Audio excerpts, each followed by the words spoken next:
तो इनको वो मांगी थी बप्पा से और बप्पा ने ऋषभ को दे दिया। तब से हमारे घर पे गणपति रहते हैं। पूरी रात सोने का मन ही नहीं करता, इनको ही देखने का मन करता है। और हमारे मन में अगर श्रद्धा है ना तो पत्थर में भी हम भगवान ढूंढ लेते हैं। तो इनसे मांगने की ज़रूरत नहीं है हमें। इनको पता है कि हमें क्या चाहिए और हम किस चीज़ से खुश होते हैं। गणपति बप्पा को सब धूमधाम से अपने घर पर लेकर आ रहे हैं। भोजपुरी एक्टर खेसारी लाल यादव जी भी अपने घर पे गणपति बप्पा को लेकर आए हैं। चलिए इनसे जानते हैं कि बप्पा की आगमन किस तरीके से हुई और कितने साल से आप गणपति बप्पा को लेकर आ रहे हैं अपने घर पे। ये मेरी बेटी का योगदान है इसमें, क्योंकि जब हमारे यहाँ पे जब सोसाइटी में गणपति होता था तो हर साल कृति बहुत छोटी थी, उस समय 3-4 साल की थी। तो हर बप्पा के कान में वो कहती थी कि मुझे भाई चाहिए, भाई चाहिए। तब तक मुझे लगता है कि 2-3 साल बाद ऋषभ का आगमन हो गया 2016 के आसपास, 2016 के आसपास। तो 17 से मुझे लगता है कि गणपति जी का आगमन हमारे घर में 16-17 से ही शुरू हो गया। तो इनको वो मांगी थी बप्पा से और बप्पा ने ऋषभ को दे दिया। तब से हमारे घर पे गणपति रहते हैं।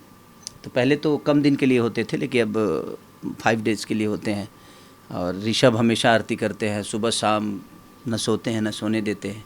तो गणपति से इनका लगाव ज़्यादा रहता है थोड़ा। ऋषभ, आप कैसे बताना चाहेंगे कि कितना लगाव आप फील करते हैं गणपति जब घर पे आते हैं तब? मतलब मुझे इतना अच्छा लगता है ना कि मैं पूरी रात जगे रहता हूँ, इधर ही बैठे रहता हूँ कि कुछ लगेगा ऐसे तो इधर ही देखते रहता हूँ इनको। पूरी रात सोने का मन ही नहीं करता, इनको ही देखने का मन करता है। इतने सालों से आप गणपति बप्पा को लेकर आ रहे हैं, क्या कुछ थीम हमेशा रखते हैं और इस बार का थीम क्या है और गणपति बप्पा का सिलेक्शन कैसे करते हैं आप लोग? भगवान को पूजने के लिए थीम की ज़रूरत नहीं होती है, श्रद्धा की ज़रूरत होती है। तो मुझे लगता है कि हम श्रद्धा के से ऊपर नहीं है। और हमारे मन में अगर श्रद्धा है ना तो पत्थर में भी हम भगवान ढूंढ लेते हैं। हमारे यहाँ एक कहावत होती है कि मन चंगा तो कटौती में गंगा। तो भगवान को पूजने के लिए थीम की ज़रूरत नहीं, उनको सजावट से मतलब नहीं होती है। आप किस श्रद्धा से उनको अपने घर पे रखते हो, किस श्रद्धा से उनको अपना बना के रखते हो, उनको पूजते हो, उनका सेवा करते हो, ये बहुत बड़ा मायने रखता है। तो मन में श्रद्धा हो तो मुझे लगता है किसी थीम की ज़रूरत नहीं होती है। और भगवान सबके हैं और हमारे दिल में है, और हमारे दिल में है तभी हमारे घर में है। ये दिल में नहीं होते तो कहाँ से होते हैं। लेकिन अपने हिसाब से यही सजाते हैं, इनका ही थीम होता है। मेरा कोई थीम होता है, मैं अपनी गायकी में थीम रखता हूँ, अपनी सिनेमा में रखता हूँ, मैं अपनी कला में रखता हूँ। बट भगवान से भक्ति हमारे घर में दोनों बच्चों को बहुत ज़्यादा है। मेरी वाइफ तो हफ्ते में कम से कम 7 दिन होता है तो 6 दिन व्रत ही रहती हैं। तो उनका तो एक अलग लेवल है कि उनके उतना व्रत हमारे घर में, मेरे पूरे ख़ानदान में कोई नहीं करता है। वो बहुत पूजती हैं भगवान को और स्पेशल मंदिर उन्होंने बना के भी रखा है टेरिस पे। तो उनके लिए तो समझिए कि पूजा पाठ बहुत दिल से करती हैं वो, और व्रत भी बहुत दिल से करती हैं। और हमारे गणपति घर में जब आते हैं तो बापा के आने के बाद सारा थीम ऋषभ का होता है। मेरा कोई थीम यहाँ चलता नहीं है। ऋषभ, आपसे जानना चाहूँगी क्या कुछ सजावट की है और इस बार कौन से रूप में बप्पा को लाया गया है? हर बार जो कलर रहते हैं बप्पा के, तो उसी हिसाब से हम लोग सोचते हैं कि कैसे उनके लिए अच्छा रहेगा।